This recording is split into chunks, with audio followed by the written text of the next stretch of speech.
اردو زبان کا ارتقاء۔ اردو زبان یا اردو زبان و ادب کا ارتقاء کا مطلب ہے کہ یہ زبان کیسے وجود میں آئی اور اس کا ادب کیسے بنا۔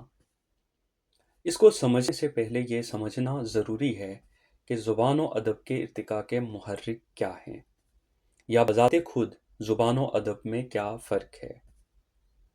یوں تو زبان کے بغیر ادب کا وجود ممکن نہیں، لیکن ادب کے بغیر زبان کی بڑھوتری بھی ممکن نہیں، اس لیے یہ دونوں لازم و ملزوم ہیں۔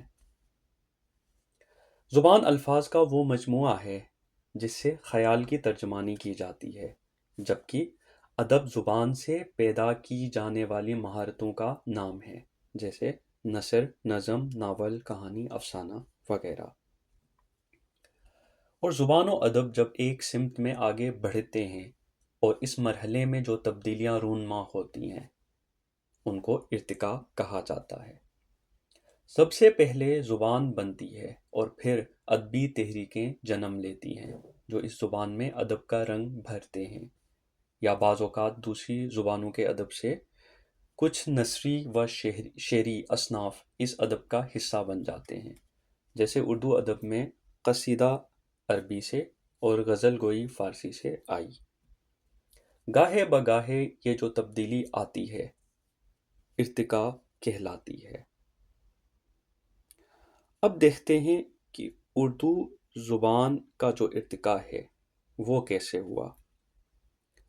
ماہرین لسانیات کے مطابق زبان کا وجود باہمی رشتوں کا ثمرہ ہوتا ہے۔ اردو کا وجود بھی دو مختلف قوموں کے باہمی رشتوں کا ثمرہ ہے۔ ہندوستان میں مسلمانوں کی آمد سے پہلے سنسکرت بولی جاتی تھی، لیکن جب مسلمان آئے اور خصوصاً جب مسلمان سندھ میں آئے اور درہ خیبر کے راستے پنجاب میں داخل ہوئے، وہ طویل مدت تک ٹھہرے اور حکومتیں قائم کی۔ ابتدا میں لاہور کو مرکزی حیثیت حاصل رہی، لہٰذا مسلمانوں اور پنجابیوں کے میل جول کے نتیجے میں الفاظ بدل گئے اور ایک ایسی زبان کی شکل بن گئی جس میں ترکی، فارسی، پنجابی اور عربی سبھی زبانوں کے الفاظ شامل ہو گئے۔ جب اکبر بادشاہ نے اپنی راجدھانی کو دہلی کے بجائے آگرہ منتقل کیا تو وہاں عوامی زبان برج بھاشا تھی اور اس کا اپنا ایک ادب تھا، مگر چند عرصہ بعد دہلی کو پھر سے مرکزی حیثیت حاصل ہوئی اور عہد شاہ جہانی میں اس نئی زبان کو باقاعدہ اردو معلقہ نام دیا گیا۔ اردو میں عربی اور فارسی کے بے شمار الفاظ ہیں۔ چونکہ مسلمانوں کی زبان تھی تو تہذیب کا تعلق اسلام سے تھا، اور اسلام سے متعلق جتنے الفاظ تھے وہ عربی سے اردو میں آئے، اور شعری اصناف کی بات کریں تو غزل اور شعر کے جتنے اصول ہیں وہ سب فارسی سے اردو کا حصہ بنے۔ اب ایک زبان جب بنتی ہے تو اس میں بڑھوتری کے لیے ادب کا ہونا ضروری ہوتا ہے، اور ادب یوں ہی نہیں آتا۔ ادب تب آتا ہے جب اس میں تحریکوں کا ظہور ہو، جب اس زبان میں دبستان ہو۔ دبستانوں کی اگر بات کریں تو اردو کے شروع کے دبستان جو اسکول آف تھاٹس ہیں وہ دہلی و لکھنؤ ہیں۔ دبستان دہلی و لکھنؤ کو اپنی فنی و فکری خصوصیات سے جانا جاتا تھا، یعنی ان کو الگ کیا جاتا تھا۔ ان خصوصیات کی بنیاد پر یہ دبستان دہلی ہے، اور ان شعری و فکری خصوصیات کی وجہ سے یہ دبستان لکھنؤ ہے۔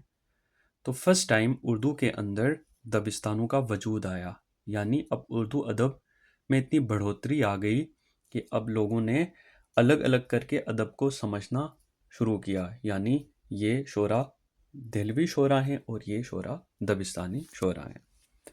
دوسرا جو محرک ہے وہ علی گڑھ تحریک ہے۔ علی گڑھ تحریک کے اندر مسلمانوں کو جگانے کے لیے، مسلمانوں کو دور حاضر سے ہم آہنگ کرانے کے لیے جتنی کتب لکھی گئی وہ اردو میں لکھی گئیں، تو ایک طرف مسلمانوں کو پیغام بھی ملا اور دوسری طرف اردو کی ترویج بھی ہوتی رہی۔ علی گڑھ تحریک کے شعراء و ادبا نے نئی جہتیں لکھیں، ناول نگاری کے اوپر کام ہوا، افسانوں کے اوپر کام ہوا، تاریخ نگاری کے اوپر کام ہوا، تنقید نگاری کے اوپر کام ہوا، تو یوں اردو ادب کو گروتھ ملی۔ اس کے بعد اردو ادب کی جو تحریکیں ہیں ان کا بھی بڑا رول ہے ادب کی ترویج کے لیے، جن میں کلاسیکی تحریک ہے، رومانوی تحریک ہے، جدید تحریک ہے، ترقی پسند تحریک ہے۔ تو یہ تمام تحریکیں، یہ تمام دبستان، یہ تمام تبدیلیاں جب ایک زبان کے اندر ظہور پذیر ہوں تو انہی کو زبان و ادب کا ارتقاء کہا جاتا ہے۔